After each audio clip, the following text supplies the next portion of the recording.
Cześć, tu Snafi, witam na moim kanale. Manchester United remisuje z Burnley 2-2 i jest to kolejny skandaliczny wynik.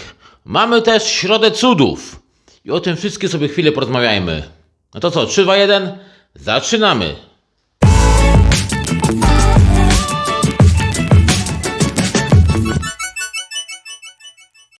A więc tak, 2-2, skandal. Kolejny skandaliczny wynik po Leeds, po meczu szczególnie z Wilkami. No kolejny skandaliczny remis. To był mecz do wygrania, to był mecz, który musieliśmy wygrać. Powinniśmy i powinno się to zakończyć przynajmniej 3 lub 4 do 2, do 1, do 2. W zależności jakbyśmy się zachowali. Natomiast na początek zacznijmy od tych cudów, a później będziemy opieprzać zawodników. Pierwsze cuda.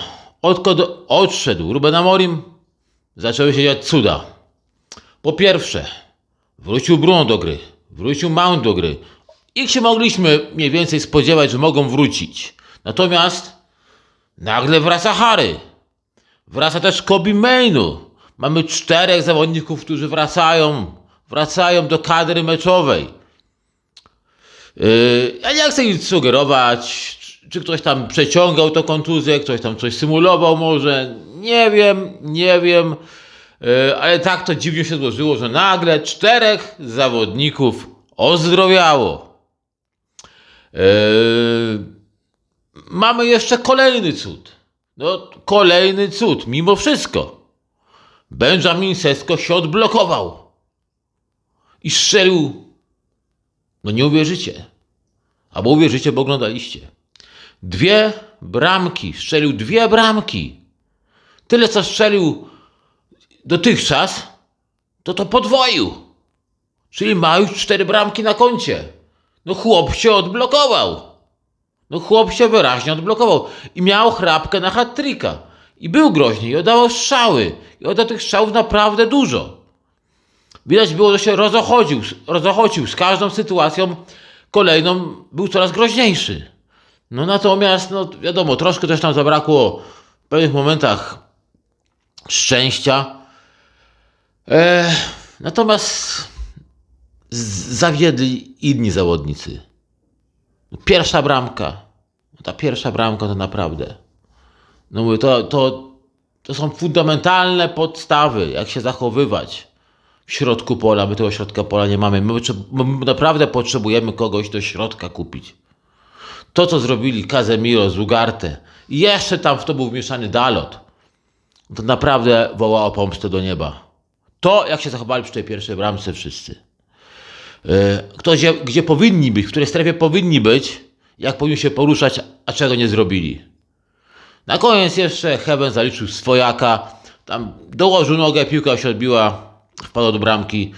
Mógł zachować się inaczej, mógł szybciej zareagować, bliżej podejść do zawodnika i nie dać mu strzelić.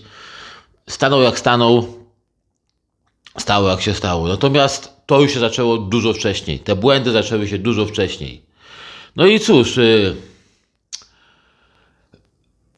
Fletcher w porę, wydawałoby się, nawet dobrze zareagował. On dobrze reagował na to, co się działo na boisku i w przerwie poprzestawiał tę drużynę. Gdzieś przesunął Bruno Fernandesa na prawe skrzydło. Do środka dał Kunę, na lewej był cały czas Dorgu. Dorgu notabene moim zdaniem lepiej wygląda na skrzydle niż na jakimś wahadle. No i cóż, to zaczęło żreć, jak już powiedziałem, nagle Szczeszko strzelił 2 bramki. Pierwsza po naprawdę bardzo dobrym podaniu, fantastycznym wręcz podaniu Bruno. Druga po dobrym zagraniu, po dobrej akcji na lewej stronie, lewym skrzydle Dorgu. Także no, te akcje były naprawdę fajne. I coś w tej drugiej połowie zaczęło się dziać. Co należy jeszcze podkreślić? Naprawdę dużą odwagę tego młodziana Leseya. Duża odwaga. 2 strzały zza pola karnego. ten jeden w poprzeczkę, tam wszyscy widzieliśmy bramkę. No, wszystko się tam zgadzało. I siła uderzenia, i podkręcanie tej piłki. Wszystko. No zabrakło centymetrów i po prostu ściągnąłby pajęczynę z bramki, jak to się mówi. Drugi strzał troszkę bardziej niecelny, ale mimo wszystko też bardzo silny. I to jest to, czego w tej drużynie brakuje. Tych silnych, celnych strzałów z dystansu. I to nam właśnie daje Lacey.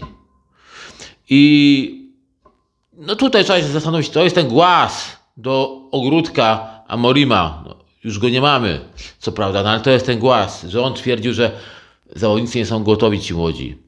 A Lacey pokazuje, że są gotowi. Że są gotowi, tylko trzeba im dać szansę i trzeba w nich po prostu uwierzyć. Natomiast mówię, sam wynik to jest skandal, bo druga bramka to w ogóle tam zagubiony show. W to wszystko wmieszany jest też zakręcony Martinez.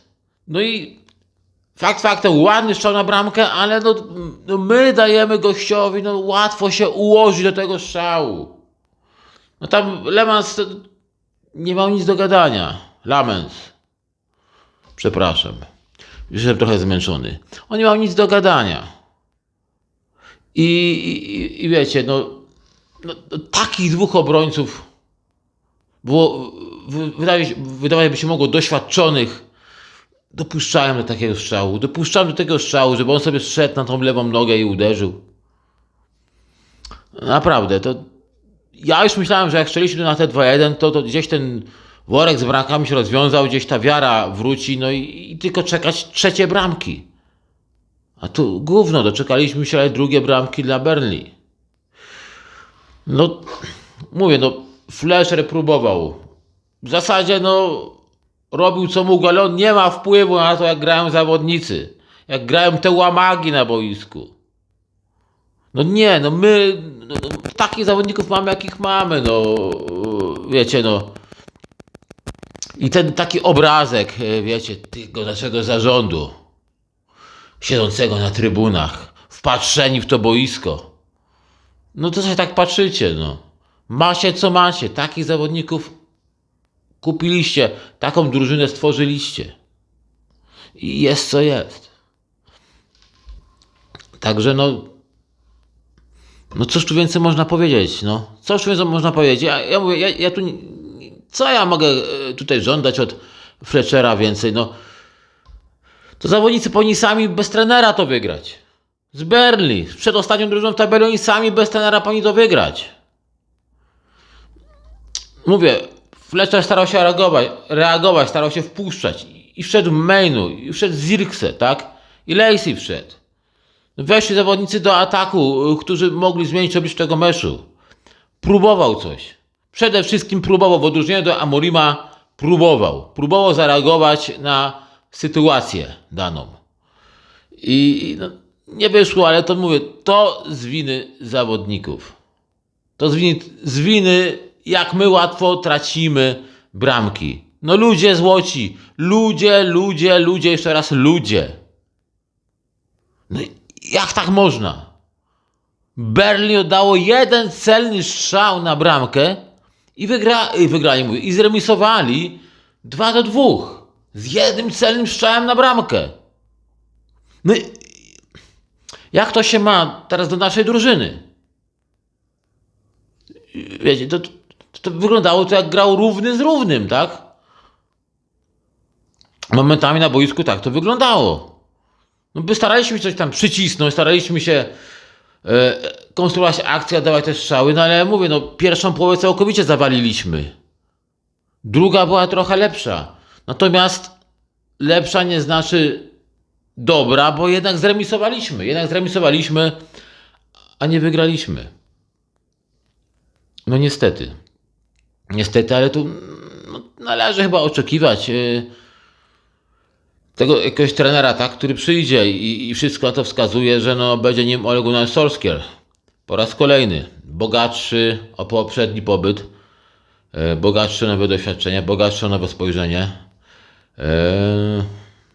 bogatszy pewnie o nowe wnioski i zobaczymy, jak to będzie. No, wszystko to wskazuje, że to jednak on zostanie tym trenerem.